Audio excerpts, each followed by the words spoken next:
bitches wear that shit, so I don't even bother.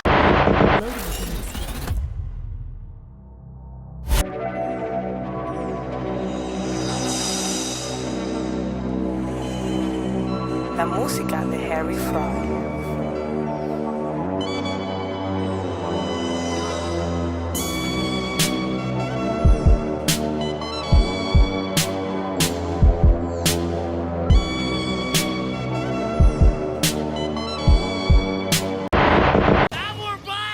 Between Two Dumbbells. I'm your host, Skip Hill, and I'm bringing over 40 years of bodybuilding experience to the table, including over 24 years of online coaching.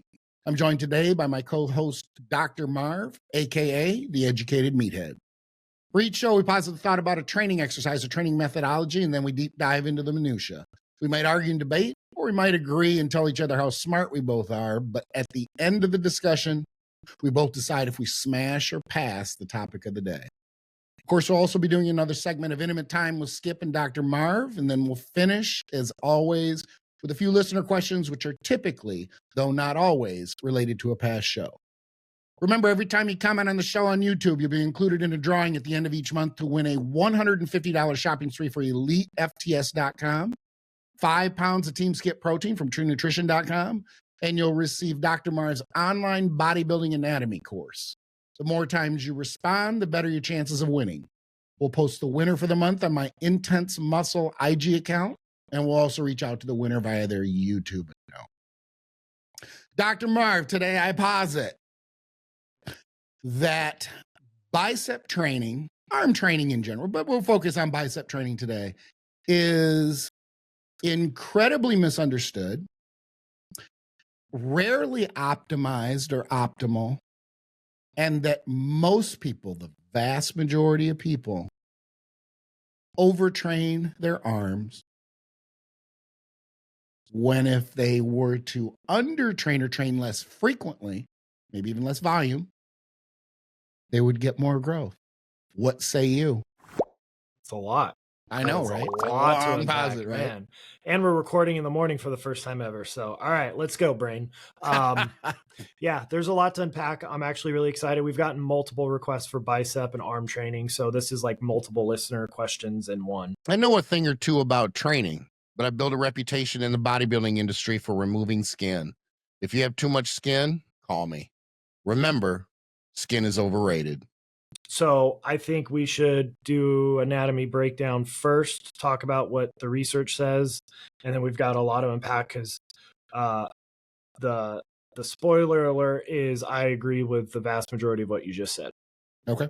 Because I've got a lot of opinions on arm training. Correct. I often Same here. take clients and they'll say, and you know, it's a thing in bodybuilding anyway. The more is better idea, whether it's cardio, whether it's gear, whether it's training, whether it's, you know, carbs, because I'm so depleted when in reality, you're really just hungry. Yeah. And this happens a lot with arm training. Well, I need to train them more frequently. I'm not training them frequently enough. And I stumbled into this on accident because I'm not a very good bodybuilder. I'm mediocre at best, but I do have decent arms relative to everything else. So when I wanted to bring up my shoulders, as always, if you're going to focus on a different muscle group for growth, you got to pull back somewhere. You can't just keep adding more water to the glass, right? So I said, I'm going to pull back on arm work.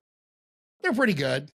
Calves are pretty good. I think if everything looked like my calves and arms, even condition-wise, I'd probably be a pro by now. So I go and I pull back on the arm work, and my arms start growing. Like, what the hell's going on here? So that was my introduction years ago to, oh, even I, with relatively good arms, even I was slightly overtraining arm work. Because think, there's a lot of pushing and pulling going on. Now, I won't get too deep into it, but I just wanted to kind of put that out there as far as that's how I stumbled into it. And then, of course, I saw it with client after client, and I started pulling them back on the work they were doing, which is very difficult to do. Pull a male bodybuilder who wants to have huge arms back from training arms, good luck with that one. But when they do that, that growth happens. So I'll hand it off to you. First I'm going to smash my mic and get all animated. But I want to people, did you just listen to the gem that Skip said? When you are doing a body part specialization phase, you have to pull back other areas. That's the mistake people do. Oh, I'm just going to add a second arm day in, but nothing else changes. That is a recipe for disaster. And if you could do that, why wouldn't you just add to everything? Everything that Correct. sucks, just do more work and you'd get bigger. It doesn't work that way. Yes. Yep. And I've had similar experience with different body parts of, just slamming it, took time off, got injured, couldn't train, got sick, and all of a sudden growth happened. You're like, what the hell? So, yep. Here are your biceps, ladies and gentlemen. Bicep is for 2, so there's 2 heads. We have let's start with the long head. This is the really important one. So this is the long head. This is the one that crosses the shoulder joint and it attaches directly to the labrum. And so that is how people will tear the labrum, where that tendon opens it up like a zipper. Unfortunately, I have that on both sides. Its main job is elbow flexion and supination when his pinky's up. But because the long head crosses the shoulder joint, it actually helps with shoulder flexion. Now, it helps most when your arms are by your side. That shoulder flexion mechanical advantage pretty much drops to none once you go above 60 degrees of flexion. Okay, but you said by your side. So let me clarify with this question, or let me ask this question so you can clarify. Isn't that more in the frontal plane? So if you're still flexing forward, if you're raising it up, that's still going to be sagittal because you're flexing and extending. So sagittal, you look from the side, S and S, and that's the flexion extension. So arm by your side is like 0 degrees of shoulder flexion, just kind of how when we stand. That has the biggest mechanical advantage there to initiate shoulder flexion, but then that drops off dramatically in your front delt, and to a lesser extent, your upper pec will kick in then. Okay, let me just be more specific to make sure that I understand, and the viewers. Yep. If I'm doing a side lateral, biceps aren't doing much of anything, because even though that head attaches over the shoulder. But if I come up in the front for a front lateral, or does it have to do I actually have to have external rotation to involve the bicep, or does the external rotation, as an example, let's say like a palms down side lateral versus say a palms up? Yeah, so palms up will create a little bit more mechanical advantage at the shoulder with the bicep, but it's going to be a huge stabilizer on the front of the shoulder, which we're about to go into now, especially with lateral raises. And as usual, I'm probably ahead of you. I apologize. Correct. So that's why when we have we did a whole deep dive into front of the shoulder pain and how most bodybuilders are going to have a bicep issue more than a rotator cuff. And when you have a pissed off bicep, lateral raises are hard because we have these hooks that we've talked about on the shoulder blade. If you're not doing them right, you're going to be pinching this, and it's to stabilize. So let me just show the action. So folks, if you didn't realize this, your rotator cuff's on the backside. It attaches to the side of your upper arm known as your humerus. Your bicep's the primary stabilizer on the front, which means yes, shoulder flexion, which would be a press, right? All pressing is shoulder flexion. It's the primary stabilizer. So if you have front of the shoulder pain with pressing but not pulling, it's most likely bicep. Now this guy is your infraspinatus, little tangent. This is the most active rotator cuff muscle when you're pressing, and this can refer to the front of the shoulder. So when anybody comes in with a bicep issue, I treat both the bicep and the infraspinatus, possibly other muscles, but you always want to look at both. Good point. Yep. And because why does it cross to the shoulder? Actually, I will save that for when I quit sharing my screen because it'll be easier to demonstrate. Okay. So don't let me forget, because there is a reason why it crosses the shoulder joint. So because it crosses the shoulder joint, in order to fully shorten this muscle, you need to have shoulder flexion. But the long head, not the short head, the long head has that active insufficiency we talked about, where if you're shortening it from both sides, it won't create a ton of tension. Usually that is a fun fact, but if you are having lagging biceps and you're going to do everything else we talked about, and you're doing a lot of like arm overhead curls, maybe not do as many because that can't generate a ton of force. Right. Yeah. Then we have the short head or the inner head. Okay. That does not cross the shoulder joint, but it still attaches to your shoulder blade, right? It also attaches where the pec minor attaches in another muscle. This does elbow flexion and palm supination, but it does not help with shoulder flexion because it does not cross.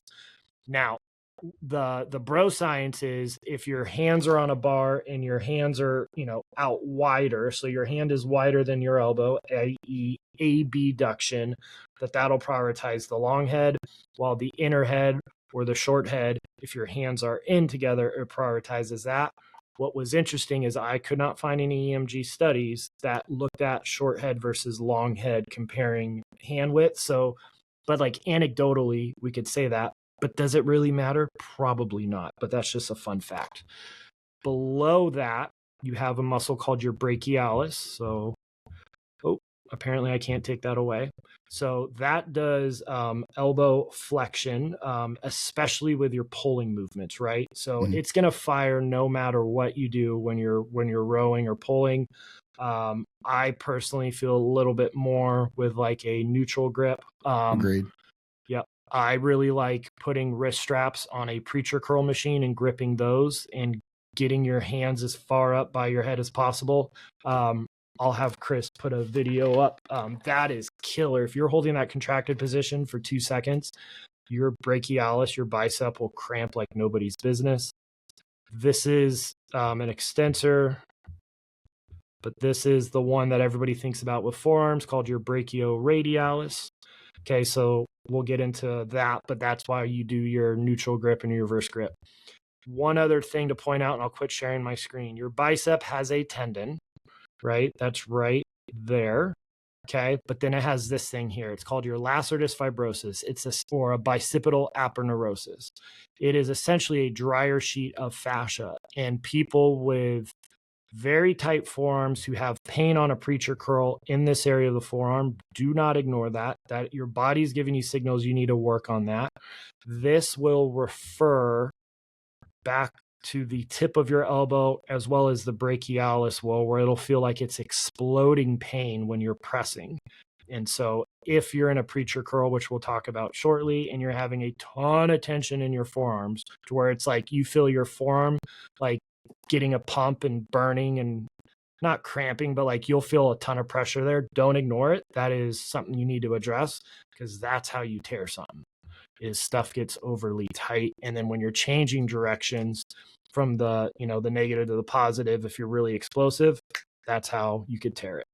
And I think that's really what I need to show for now. So let's get out of here and then talk about the long head. So the long head crosses the shoulder like I talked about.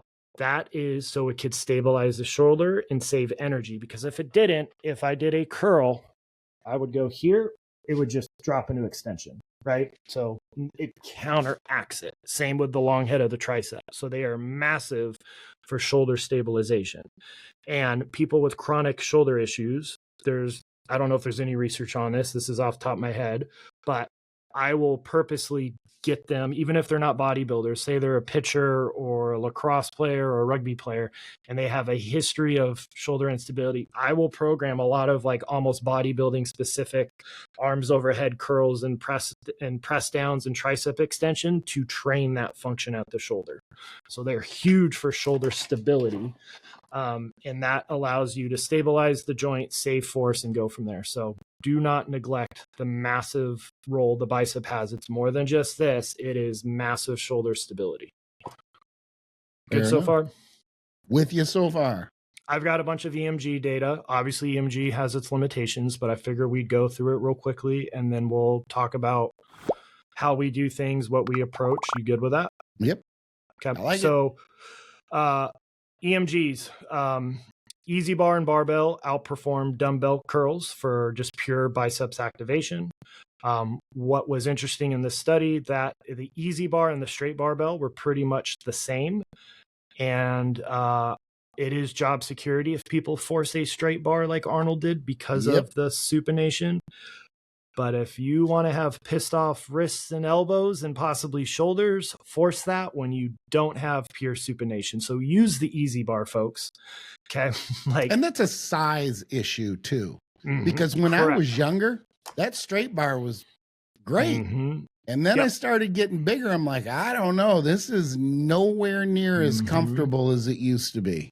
Yeah, one of my big tips as we get bigger is you might have to do a lot of bicep training, one arm at a time, because you need this, this, and this to be aligned. And if you don't, yes, elbows could take it for a while, but if you want to be doing this for decades, you're probably not going to want to put a bunch of undue force in, because it is a pure hinge joint. Yes, there's a little bit of rotation, but as we get bigger, it creeps out, it creeps out, it Sure. creeps out. Man, that is a recipe for having an issue. So there's that. Now, an incline and a traditional dumbbell curl had biceps activation the whole range of motion, while a preacher curl was mostly in the very bottom, the first 20 degrees. Okay. And what's interesting is an incline curl, right? So a lengthened position movement has more hypertrophy up top, while the preacher curl has more hypertrophy down here and even has hypertrophy in the forearms. So just a fun And that fact. goes against the Mhm. idea that you cannot specifically train an area of a muscle that is not multi-angle. Mhm. And it's funny because when I started out, obviously I was young, I was a teenager. And I strongly felt that you could, and accepted that you could train a specific, preacher curls. Lee Haney to this day will say that preacher curls train or hit the bottom part of the biceps Mhm. harder than any other And part of the he bicep. was spot on. And then for years we shifted to where, nope, you're not going to be able to change the shape of that muscle unless it's a multi-angle joint, much like the chest because of the fan and, the delts and things like that. And I'm back. I had started coming back around 5-8 years ago. I'm like, yeah, I'm not buying into this anymore. I'm not buying into this for the main reason of not just seeing the results, because it's difficult as you get older to see the results because the progress and the growth is just not what it was when I was younger. Mhm. But the feel Mhm. of that muscle, not the tension on the tendon and everything, but the actual feel and you can even look at the pump and feel the pump and go, I've got more blood in the bottom of my bicep than I do. And it may not even be blood. I think it's blood. Part of it is blood, but that you can tell that those fibers after doing preacher curls are more exhausted and you have less contractile force in that area. And then you go and you change to a different exercise and you're like, okay, now I'm feeling it in this area. And the blood supply has almost shifted a bit to the different part of the body. And I'm like, this is going against everything that we think over the last 15, 20 years. But I've come back around kind of full circle to, yeah, I think there's more here than we thought there was. Yep, I agree. And again, this is top of the pyramid, cherry on top stuff we're talking about. So Right. everybody take that with a grain of salt. If you're 160 pounds, don't worry about Right. proximal versus distal hypertrophy. Just eat your face off, train really hard. Obviously grip, everybody knows palms up is most bicep, least amount of brachioradialis. Hammer grip is probably in between, right? That's the most balanced. And then reverse grip is the most of the forearms, right? The brachioradialis. This doesn't impact the brachialis like I talked about because it only crosses one joint, and that is going to be a primary elbow flexor and all pulling, which is what Skip was talking about earlier.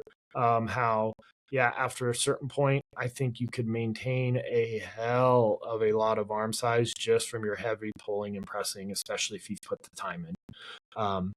In terms of forearms, because I don't know about you, I always will program a traditional palms up curl in some sort of hammer or reverse grip curl. Let's all go to the lobby. Let's all go to the lobby. Let's all go to the lobby to get ourselves a treat. In my biceps training, do you do the same? I don't do the reverse grip Okay. because I have naturally good forearms anyway. And it's funny because I'm, 2.5 weeks out from a show. If I'm going to get asked about something by the layman in the elevator, it's either going to be calves or it's going to be forearms. What do you do for your forearms? And it's like, I don't do anything. I train back. I don't use straps. So I'm fortunate in that sense. However, I still will almost always, I'd say this, 2 out of 3 biceps workouts will end with at least a couple sets of hammer curls, maybe rope, cable curls with a low pulley. If I'm just feeling, I want to be a little different and wild today, but I typically finish with some sort of brachialis movement for the reason, not because I feel like I need more forearm development, but I believe it gives a little bit more pop and it helps to lift the bicep.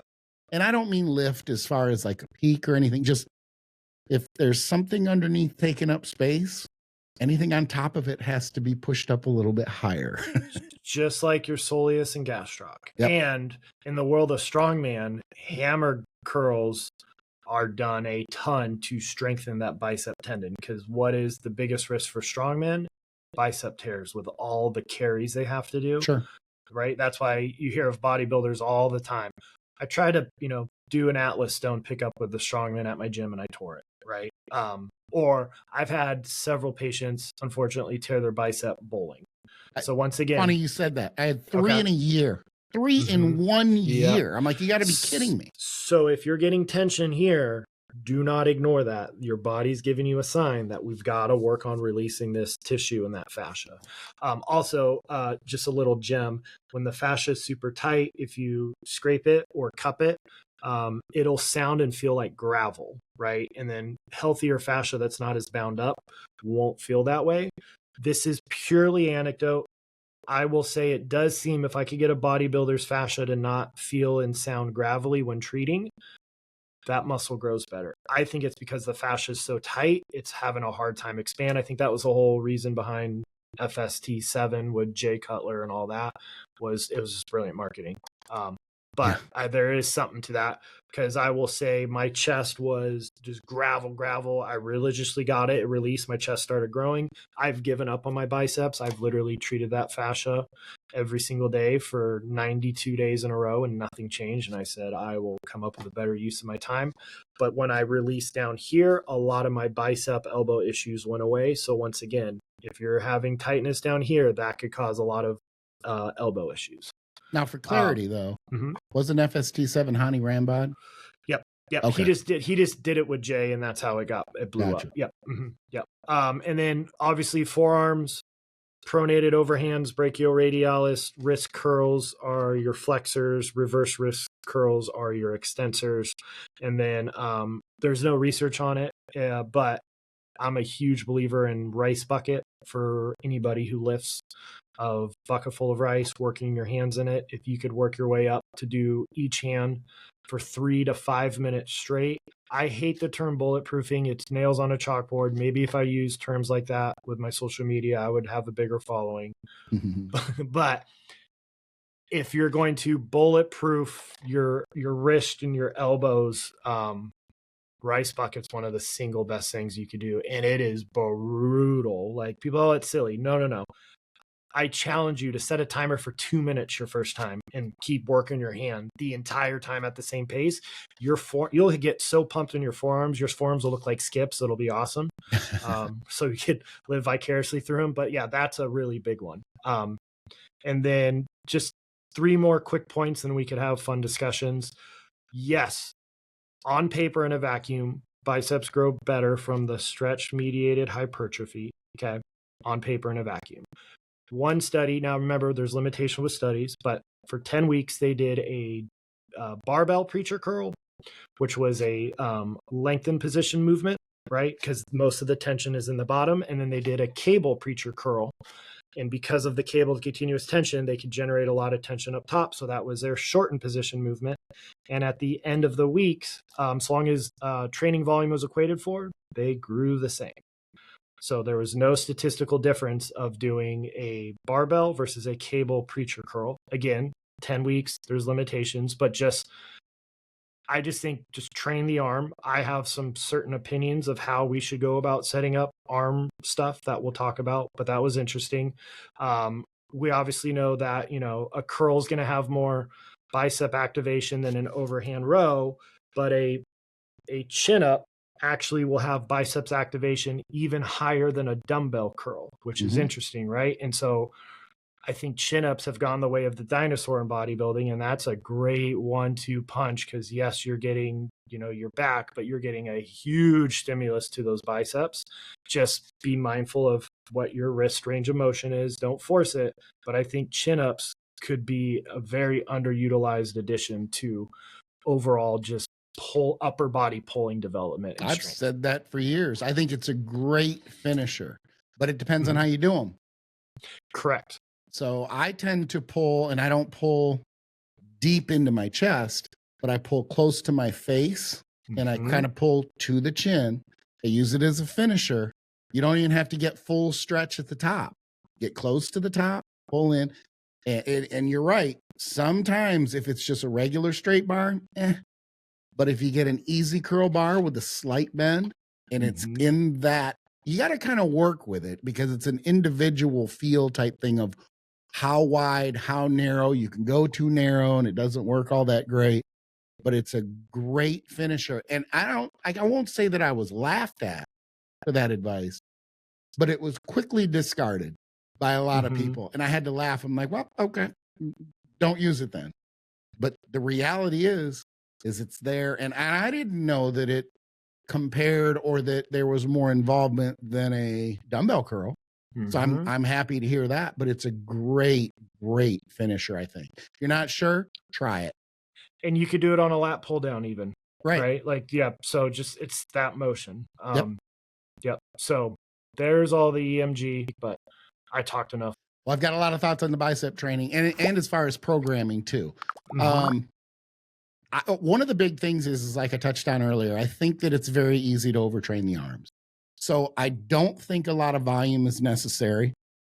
I don't think you need to train them terribly heavy. I think it's dangerous.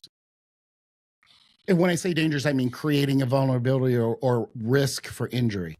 And we're focused more on biceps. I would say it's equally as risky with biceps as it is for triceps. I like to go into my arm workout with biceps first. Used to be triceps, but biceps for me warm up and get blood in the area so that my elbows don't hurt when I start triceps. They are literally ready to go. Couple sets of cable press downs and I'm gold, ready for triceps, versus the other way around. Every now and then I'll train arms a little bit heavier, but when I say heavier, I'm talking rep ranges of like, I'll never drop before. If I drop below an 8, there's been a really bad calculation. So it's a 10 to 12, it's a 10 to 15. If I'm going to go heavier, it's later in the workout as fatigue has set in. There's plenty of blood. There's, fatigue and blood, I guess. That way, if the reps do fall a little bit lower, I don't think it's as much of a risk.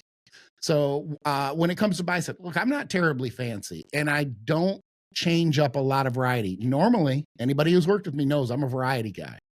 I am big on changing exercises anytime you can change exercises, pretty much workout to workout if you can. And if you can't change them workout to workout, at least change the sequence. I do feel like if you take the same exercises, but you do them in a different order or a different fashion, that is creating still a slightly different stimulus. I'm okay with the people who want to keep the same rotations. There are exercises that work great for people and feel great, just as there are for me. I'm not going to force or recommend anybody force exercises strictly for variety. I'm just saying I'm a variety guy. When it comes to arms, not as much variety. because they're not a big priority for me. So I'm getting in there to train them, but I'm getting in there to get the blood flow, get the contractions, train them. But as we touched on earlier, I think that once you have put in a lot of years of training, I think that heavy pushing and pulling for back and shoulders provides a lot, arguably more than direct arm training, more growth. And I'm not just saying maintaining size. I literally think that once you get to a certain level of development, you could maintain that size without ever training arms directly. But I also think you can grow your arms that way because you've advanced to the point. I mean, think about it. If you're going to do, say, 100-pound cable press downs, how does that relate, or how does that compare to doing 315 on the bench? People will say, no, there's not that much tricep involvement. Don't train for a month. Go in and train heavy, say bench press as an example, and come away and tell me that your triceps aren't ridiculously sore. There's a lot of tricep involvement in those compound pressing exercises, overhead presses too. Same with barbell rows, T-bar rows, and you don't have to be under grip. They can be an overhand grip or a neutral grip. There's still a ton of, and even lat pulls for that matter, lat pulls or chins. There's a lot of bicep involvement and of course brachialis involvement as well. It's going to depend a lot on hand position, grip, what your grip is, the position of the grip, how wide it is, how narrow it is. I get it. There's a lot of variations there. But you're hitting your arms very hard. And that's why the vast majority of people overtrain their arms. When you're training back, you're still hitting biceps. So if you think, the answer to growing my arms is to do more direct arm involvement, think about it. You're hitting back once a week. But if you hit biceps just once a week, you're actually hitting biceps twice a week. If you move to a second bicep workout, you're now hitting biceps 3 times a week. If you're having problems with arm growth, whether it's triceps or biceps, before you start adding more work or more frequency, cut back. Part of that reason is because it is difficult on arm, or more difficult to progress in strength because the increments, the weights aren't as big. It's like a leg press versus a leg curl. You're going to be able to progress and see that progression on a leg press or a squat long before you're going to see it on a leg curl, because you're dealing with a lot more weight and you're dealing with a lot more muscles that are moving that way. Side lateral is a good example.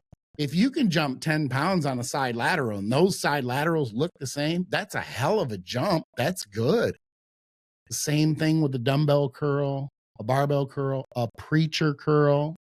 And I wanted to touch on this. I'm glad that I brought up the example of a preacher curl. I'm more of a fan with the preacher curl, and I call them Larry Scott curls. I think that the Larry Scott curl is different than a preacher curl. The reason is, and people will see this on the screen, the upper arm is this is my definition of it. And I cannot find this anywhere, but I'm telling you, I've been in this game a long time, and I think that this is the difference. The Larry Scott curl is the upper arm is pretty much perpendicular to the floor, where a preacher curl, there's an angle. This preacher curl, or Larry Scott curl, gives a much better range of motion. You get the full stretch in the bottom position without it being as much of a vulnerability, quite frankly, because the more you angle that preacher curl, the more stress. And I'm assuming that we're using a barbell. Obviously you can use the machines. That's different because then the leverage, you could do them straight out, the old Icarian one. But when you're talking about a barbell, the more that preacher curl is, that angle changes, there's a lot of pressure on that tendon in the bottom position, and not as much at the top. But if you're going straight up and down, you're not even breaking a sticking point at the top. you're going to cut that weight in half. So you're going to get a hell of a contraction at the top that you can't break sticking point. You're going to get a hell of a stretch in the bottom position. I train in a 24/7 kind of old school garage gym. We don't have a preacher. We have a preacher curl machine, but we don't have a regular preacher curl. So what I do is I take the Gen 1 Icarian hack squat, and the picture's up now. People will see it. Put a pad over the platform, folding chair, and do my preacher curls on that. And it's twofold. Number one, the angle is steep, but number two, there is, how do I explain this? You'll see it, but I want to be able to explain it. There's less of a vulnerability in the bottom position because the back of my wrist will hit the platform in the bottom position. And some people will argue, oh, you're resting. I don't rest for nothing. I touch it, I come up. The point is, though, is there's less of a vulnerability there because let's just say I fail. It forces that weight to not be as heavy. And I'm telling you, it's 40 pounds, 50 pounds. If I'm feeling real strong in the middle of the off season, it might be 60 pounds. If I get over that, it's just not working and it doesn't feel right. It literally feels too heavy. So with preacher curls, I'm big on mechanics anyway, but I'm even bigger on mechanics when it comes to preacher curl. I will gladly give up poundage for mechanics on a preacher curl. I want them to be flawlessly perfect. And it's funny because I'll go in and I'll see where the pin is from some dude who just left. And I'm like, how? I couldn't move that if I had to. And my arms are twice as big as that guy's arms. Performance chiropractic and sports medicine in the Houston Bay Area, telemedicine and nutrition coaching all over Texas. And if you're not in Texas, don't worry. You still do consults through the educatedmeathead.com, where you also find workout programs, seminar recordings, and online courses. So I cut it way down, but I've done the same thing, say with seated calves where, you know, the guy comes in and he bounces with 4 plates and I've got 2 plates on there and all of a sudden I'm driving my heels down. He's like, oh, you're only using 2 plates? Yeah, I'm driving my heels all the way down and all the way up. So again, mechanics. And I think mechanics obviously is important on everything. Perfect mechanics, flawless mechanics, maybe not flawless and perfect. Not a good example. Super tight. Because if you get flawless, you can go to the point where you've gone too far and then you're losing mechanical tension. There is a balance there. But the point is you should have the prettiest reps in the gym, in my opinion. Long before you're worried about how much weight you're moving. You'll end up with a better physique. We're talking about arms, so you'll end up with better arms, but you'll end up with a better physique if you have the prettiest reps in that gym. My opinion. Love it. So I took some notes. Okay. Let's go over what I agree with, and then we'll go over what I disagree with, which will be fun. Yeah, I always do biceps first, just like do some leg curls before your squatting motion. Your joints will help you. Changing the exercise order totally changes the workout. And I agree, preacher curls don't over hyperextend and explode up. Like that's such a vulnerability. Be careful when you're doing them, right? Are we powerlifters who are trying to make a heavyweight feel light, or are we bodybuilders trying to make a lightweight feel heavy, right? So just be careful with that.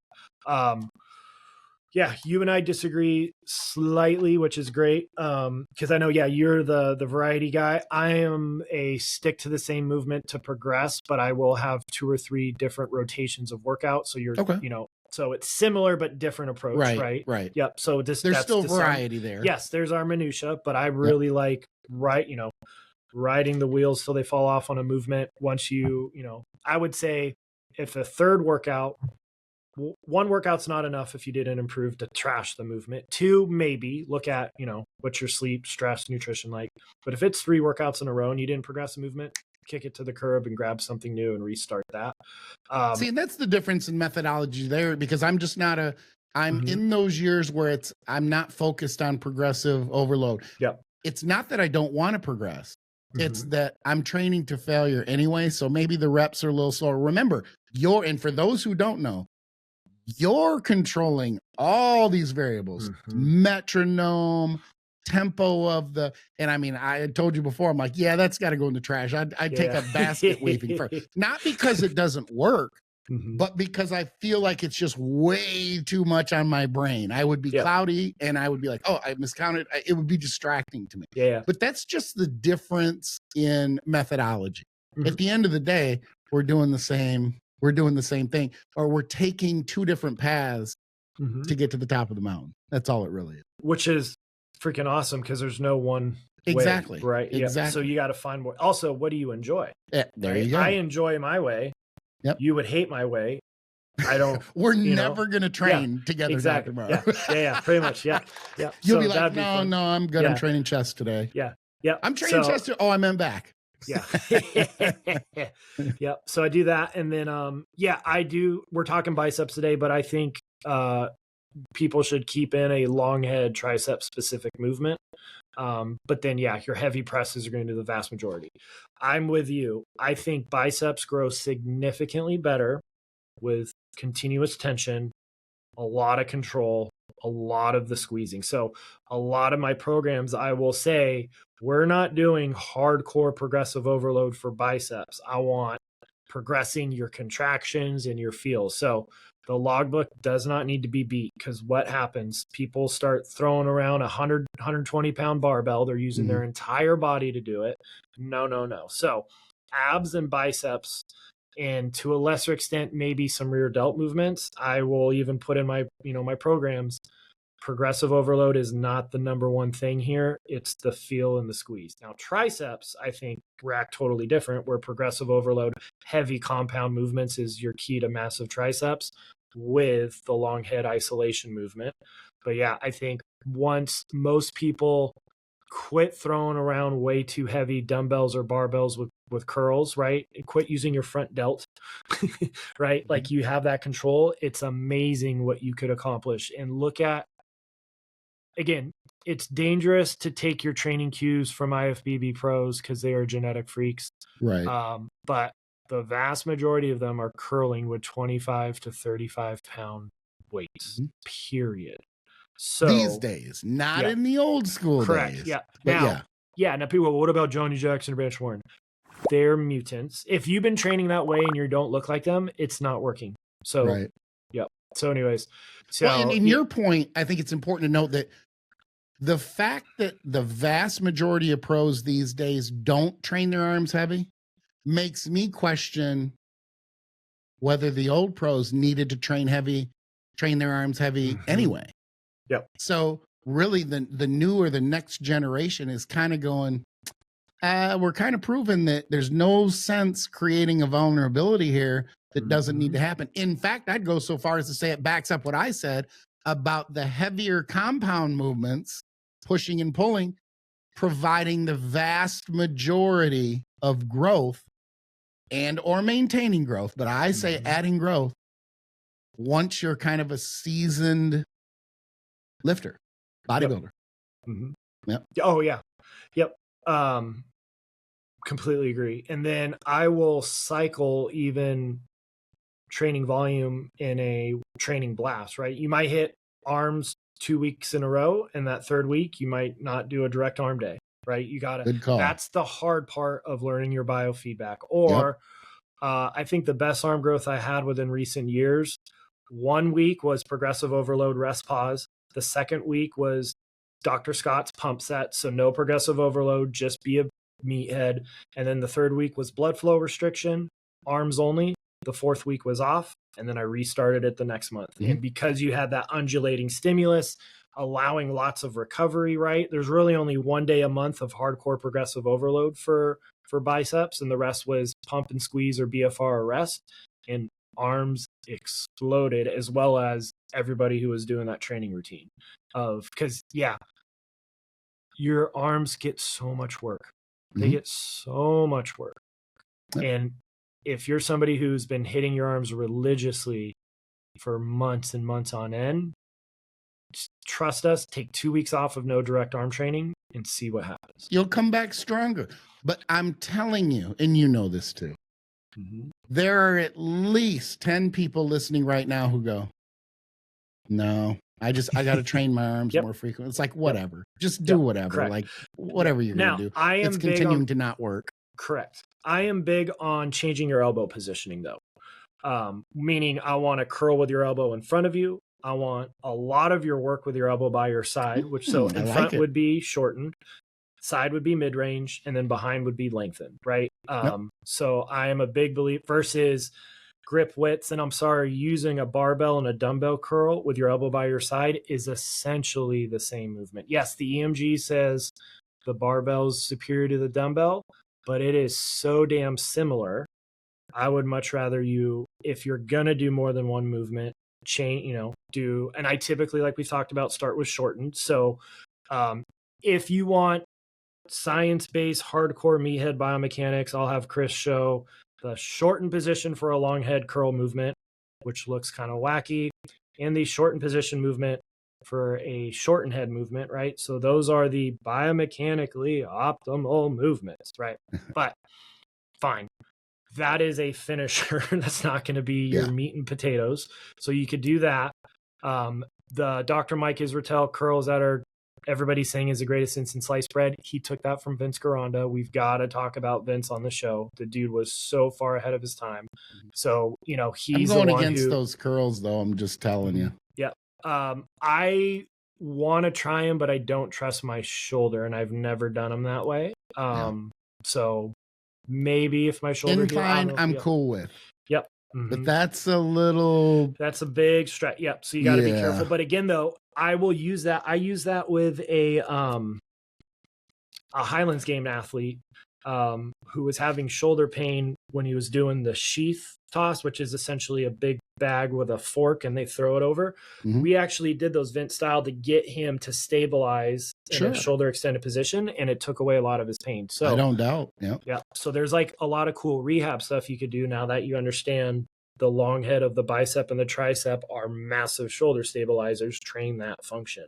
Yep. But again, the vast majority should be mid-ranged, maybe elbow behind. And I will usually do my back day. I'll do one forearm movement, so hammer or reverse, and one bicep movement, and that's it. Because I've already blasted the hell out of my arms. So 3. So you do your back day, then I do one traditional curl and one hammer or reverse curl movement. Oh, okay, so two total. Right. Yep. And then if we have a direct arm day, yes, then I will do, shoulders, biceps, triceps, forearms together. That's how I am. Side delts, biceps, triceps. Yep. And it's my last day of the week because they're not as much of a priority. And I'm usually dead, especially now in prep, by the time that comes around. So, there are times where I hit the wall before I can finish triceps. So there's that. And you'll see here too on this exercise, it's funny that you mentioned this because I'm similar with changing the elbow position. And, this exercise here is the double pulley cable. And I know that you're not good with left and right, but I am. I'm a big fan, left, right, left, right. And what I do is I use it as an opener and I will stand back. I will do my curls regular straight, and you'll see here. And then some days I'll come in and I'll almost come to the opposite shoulder or the opposite cheek. And that I strongly feel is more of a long head. That's where I feel it. Long head movement with that contraction. Here's the caveat. Go too heavy, you lose it. So biceps, and this is important it is for me anyway.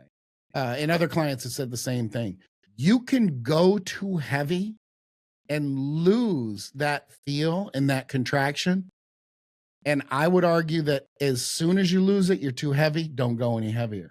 Now, if you're doing barbell curls or dumbbell curls, okay, that's more of like a meat and potatoes, kind of what I call in my TEAMSKIP training protocol, a growth stuff or a growth set. Okay, cool. But not going to lose that feel and that contraction, especially in an opener. But for a cable type, I call them stretch and squeeze exercises. I'm not going to lose. I'm not going to go so heavy that I lose that feel.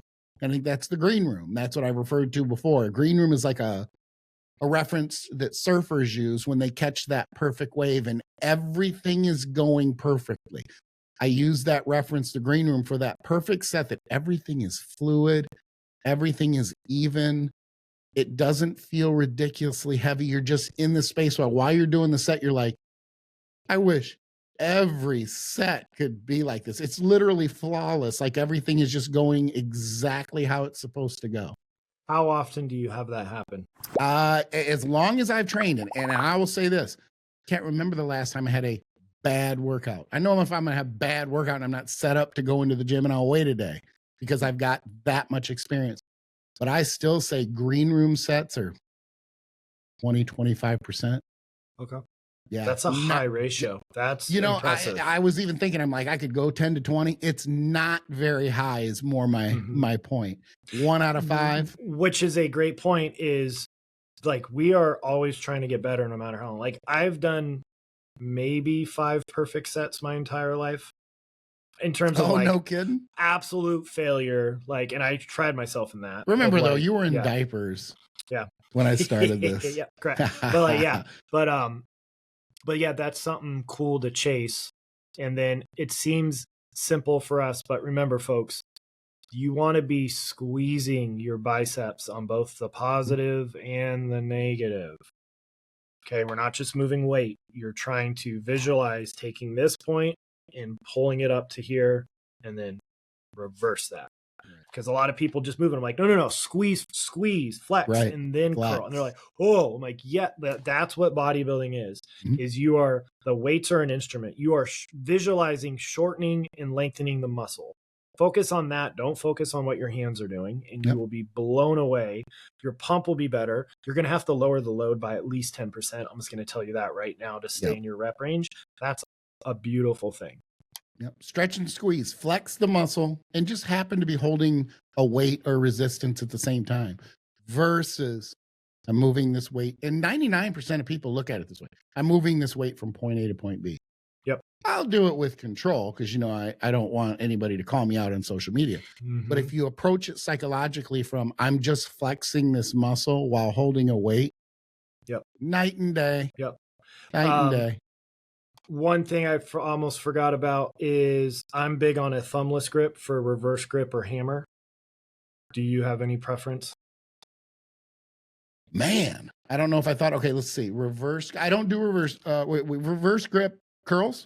Yeah, you said you don't really do them. Yeah. No, but I don't hammer grip, I really think taking the thumb out of it makes it a little bit harder on the forearm. I don't do that. But one thing that I do with dumbbells is I will hold the dumbbell where the dumbbell is flat against the top of my hand. I don't hold it in the middle of the dumbbell.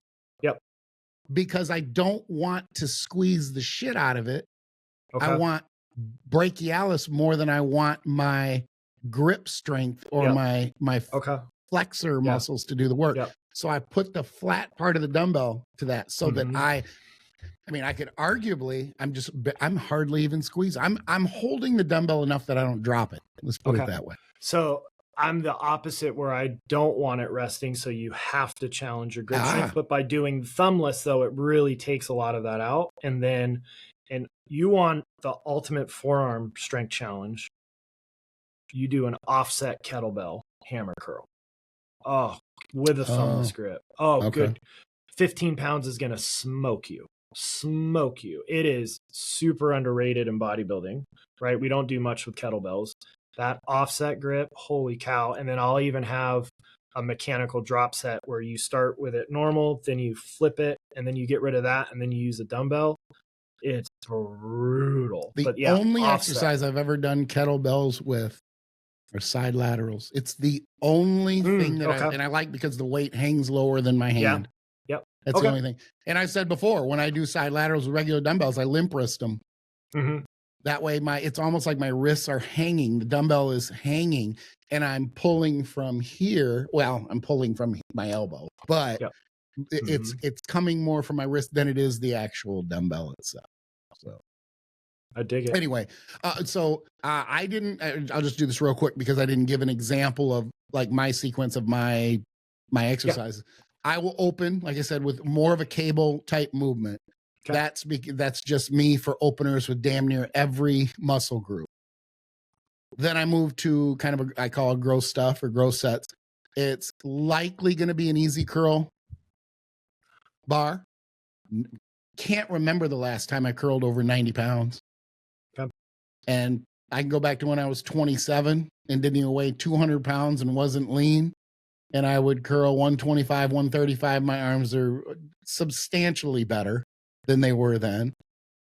Then I'll move to some type of preacher curl. It might be the Gen 1 Icarian, pad, my kind of makeshift preacher, or it'll be a preacher curl machine. And one thing that I would, it's again, elbow position based on that particular preacher curl machine. And they're all different. I'm not a fan of the hammer strength preacher curl at all. I think it is, if hammer strength got any of their equipment wrong, they got that one wrong. I don't think the mechanics, I don't think that the resistance curve, everything, I think it's all just bleh. I don't like it. But old school, I even like the one that's straight out in front, the old school one where you're curling. I love it. Love it. Again, not a heavy exercise. The other thing that I want to point out with preacher curls is, especially if you're using a barbell, if you could break a sticking point, don't. Because as soon as you break the sticking point, you're resting. So hold that top instead of collapsing. Hold that peak. As soon as it starts to let go back down. Constant tension. You're going to do constant tension on legs. You're going to do constant tension on everything else. You don't need to let your biceps rest. And then I'm going to finish with some type of breakouts. It's typically a hammer dumbbell curl. Okay. So there's not much there. There's an opener. There's 2 regular growth sets, if you will, or growth up, and then 1 to 2 sets of hammer strength. Again, because I don't need a lot of forearm development anyway, but I do want to hit the brachialis a little bit. Add that added bit of blood flow. Lift the bicep a little bit. And then get my ass to triceps. Simple. Yeah. Not overcomplicated. I will say garage gym trainers, add a light resistance band to your free weight curls and it'll dramatically improve the resistance profile. Right? Because it's going to be hardest here and easier as I go up there. So if you add even a light band to your free weight curls, it's a totally different movement. I know I've done it with the resistance coming from out in front of me. Instead of down. Yep. So play with that a little bit. And I've said before, not a big fan of resistance bands. To me, they're laborious and they're a pain in the ass. But there are a few exercises like the dumbbell pullover, Meadows' version of a dumbbell pullover. It's genius. Yep. And so there are some exercises that I am a fan of. If it happens to be sitting right there and I don't have to track one down. Good deal. I think we covered. Is there anything else to cover there? If there is, I can't think of what it is. Good deal. That's a lot of information on biceps. Have the guts to try something new, which means less work, and see what happens. Yep. Absolutely. And if it doesn't work, go right back to what you were doing before. But know this, what you were doing before wasn't working anyway. You got nothing to lose. You didn't lose any time. You just saved the effort and the energy in the gym to see if not doing the work would help you progress and help I'll with have recovery. a lot of people spike their arm training volume so much they start developing tendonitis issues. So you got to be mindful of that. Like, we don't want training spikes. We're going to go in depth on that next time we record. So I've got some good data. So that's a little cliffhanger for the next recording. Yep, exactly. I will smash that. If you want to optimize your bicep training, the first thing you need to do is pull back on your training because most people are overtraining. That's number 1. And I'm going to leave it there. I'm going to leave it there because we're not talking about specific exercises really. I'm going to smash on doing less arm work, specifically biceps for this topic. To see if you're going to grow, because I will say that 99 out of 100 people will progress better by doing less. Yeah, I'll have to smash it because I literally changed my personal training and writing programs for people. I used to do 3 movements for biceps at the end, or 3 to 4 movements after back day.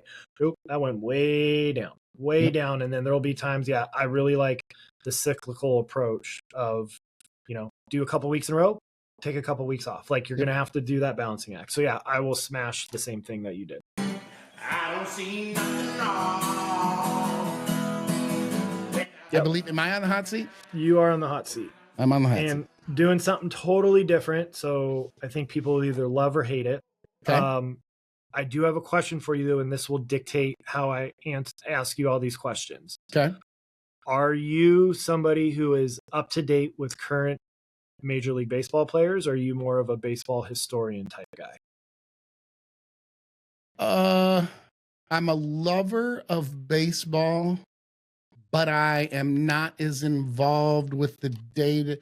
Like I'm sometimes not always up to date on the latest movements of specific players. Sometimes I'll be like, oh shit, he's playing for Philadelphia now. You know what I mean? That sort of thing. Yeah, but you're familiar with modern day players. Yeah. Yeah. Okay. All right. So you magically become the GM of your favorite team and you get a blank check. You've got to put together a roster of whatever player you want. Okay. Meaning, if you could get any, so who is the best first baseman in the game right now? Oh, damn. Should have gone with historians. Who would I want or who's the best? Because I'd want Rizzo on first. He's just too much of a character. Yeah. So why don't we do who would you want on your I mean, I'd go with Rizzo first. Yeah. Okay. So second. Ryan Sandberg. Cat. I'm going historian there. No, Okay. yeah, only because I modern day second basemen, I'm not sure I can call. Okay. Yeah, I can't call. I would say Ryan Sandberg because I was a huge Cubs fan growing up when they sucked in the 80s. Devon DeJesus at short. No, anyway. Okay, so third. Third's a no-brainer. My guy from the Rockies. Come on. That's terrible. Golden Glove forever, straight out of high school. Played straight out of high school. Holy crap. Come on, help me. I was with the Rockies for 15 years. Or 10, 12 years. Oh, that's terrible. It's right there on the tip of my tongue. Come back to it. I'll get it. Yep. Sorry. Rockies. He plays currently? Not with the Rockies currently, but he started with them and now he's killing it. I don't even know. He was St. Louis. Let's see. ChatGPT says Vinny Castilla? No, that's not right. I know it's I know who I could see his face, but I don't know his name. Anyways, yeah, it'll come to you. Shortstop. Arenado. It took me a second. I just anyway, Arenado. Just the meanest, arguably probably the best, in my opinion, best third, but he'll end up being the best third baseman probably ever to play the game. Just that's bad that praise. I couldn't remember his name. Yeah. I love him so much, but forgot his name. Shortstop. Without the injuries, I'd say Story. I'm coming back to remember, I was a Rockies fan for 21 years. We had season tickets and everything else, but he's just a mess of injuries. That's a tough one. Catcher. The rocket arm, Contreras, the Contreras brothers, but Wilson Contreras. No, the bazooka for an arm. Just it's an absolute fucking laser cannon. Nice. Right field. You're gonna get into the outfield. You're gonna have a hard time here. Yeah, I'm gonna have a hard time with the outfield. Okay. Obviously, I'm gonna go with Bryce Harper all day long in center. That's a no-brainer. Who's gonna say otherwise, right? Yep. But you get into left and right field. That's a tough one. Where's Trout these days? Is he center or is he right or left? God, I don't even. Honestly, I don't know. Okay, you could only choose one player, Harper or Trout. Who would you choose to start your team around? Harper. Yeah. Okay. Yeah. All right. Yeah. And I mean, you're not going to lose either way. But correct. But I say Harper. Okay. I know a lot of people say he's overpaid, but he's paid. He's paid well because he's a badass. Yeah. Starting pitcher. I'd go with the guy from Pittsburgh. Was it? I might screw up his name. Scales. Blah, blah, blah. I'm in Pittsburgh in 2.5 weeks for Nationals. The day after We have tickets right behind the dugout for the Oh, Pirates awesome. game. And my thing is, my bucket list, I'll never get there, I don't think, unless I win the Powerball. But I want to get to every major league stadium, and I've only been to 8. So this one will be 9, which is more than most, I think. But I'm excited to see PNC Park. It's actually only 3 blocks from where the venue is, right downtown Pittsburgh. So nice. I'm excited for that. But yeah, I'd go with the he's just killing it. Okay. Just absolutely. And then who's your closer? I'd probably have to go. You know what? That's a tie. I'd probably go with what's his ass who's retired, the Hall of Famer, New York Yankees. Mariano? Yeah. But Yeah. that's only because I can't, honestly, I don't think I've watched a game this year outside of spring training. I've just had too much going on with the prep and with other things and with business. But typically by this time, I've been to 12, 15 games at down, to watch the Marlins. We hop the Bright Line right outside the door and go down to Miami. So Nice. I haven't been to one yet. Manager. I feel like this is the hardest. Yeah, it is. There's just a lot of good managers, and currently that would be a tough one. I mean, I'd almost go historically on this one. I mean, I'd probably go old school with like Sparky Anderson or something along that line. Being originally from Michigan, as I was more of a Cubs fan, but nonetheless, I was halfway between Chicago and Detroit, so I did see a lot of the Tigers play too. But and make no mistake, I don't want to leave Verlander out of the rotation either, even though he's getting older. That's I feel like, no, I'm not a huge baseball guy, but I feel like he inspired the fear that Randy Johnson did back in the day. Yeah, I don't know as much fear, but certainly absolutely respect. I mean, that he's clearly incredibly well respected, but Randy Johnson was, I mean, that was straight out fear. Yeah. That was right up there with Nolan Ryan, because I'd say, okay, that's a better comparison. Yeah, I mean, only because Nolan will, he'll throw at your fucking teeth. Yeah. and he'll do it 3 times in a row, and 2 of them will be on purpose. The other one will be he just didn't have the control. Yeah. It just, that guy was next level, but I mean, there's just so many pitchers. There's Maddox, there's, from the past that, and I think closers, Rivera's the exception, I guess, but even Chapman, they throw real hard, but I like someone with that control, paint the corners. See, I'm a Trevor guy because of Padres, and he would throw 10 changeups in a row. Yeah. And just strike out the side. I'm like, good God. Yeah. And in Colorado, we had guys who were throwing in the 70s. Yeah. Yep. But they had such control. It was just crazy. It was really crazy to watch. Yep. Awesome. All right. You're off the hot seat. Well I done. appreciate that. I think we'll just do one listener question. I think that secondary posit's going to take too much time. And we're already over an hour. So just a nice, fun little question from Roan Ranger. In regards to the last episode, he said, I primarily train at home and my kids enjoying coming into play. What are your thoughts on allowing kids 9 and 3 years old to do functional type training? Not powerlifting or Olympic lifting, just pull-ups, playing with a lat pull, low row, kettlebell swings, these kind of things. 100%. Absolutely. No question. It's an antiquated, I don't want to say fear-mongering thought, but it's an antiquated, outdated, oh my God, their epiphyses haven't closed yet. It's just such a bad, sometimes we're just so ridiculous with the way we think. It's illogical. Anything physical, strength training, it's great. Yeah. If kids were that fragile, you and I would not be sitting here. Well, because our ancestors who's more fragile, them or us? Exactly. I mean, come on. Yeah. No, and I love that stuff. We do know, getting your kids to be active. What is it? Ages 6 to 13 off the top of my head is the most important for motor learning. So now's the time. Like, if you want the single best thing to help your kid be a stud athlete, get them in gymnastics. Or just to not be obese like every other kid in this world. Get them away from their room. Get them away. I have a grandson. Love it. Just adorable. My oldest grandson. He's like almost 15. And or is 15.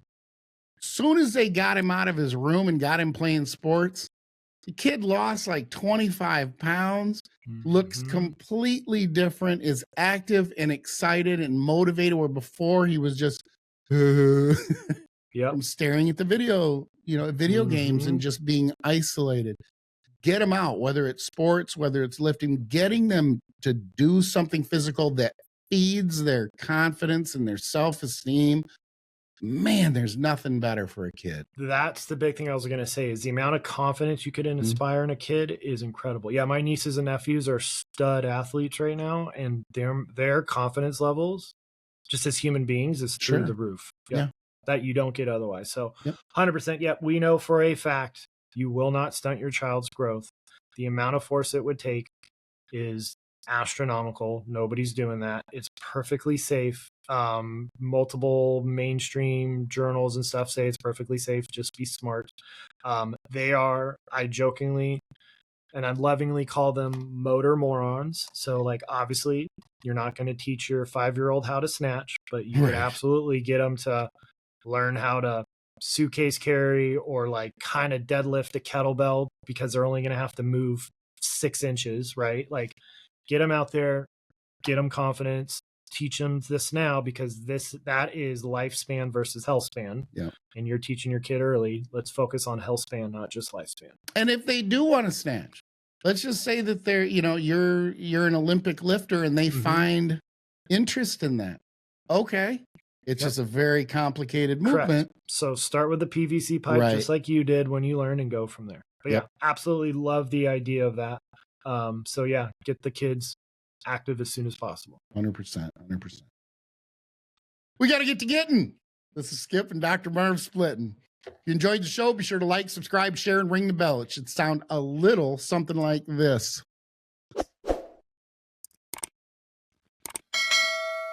And if you didn't like the show, just pretend you did. Like, subscribe, share, and ring the bell anyway.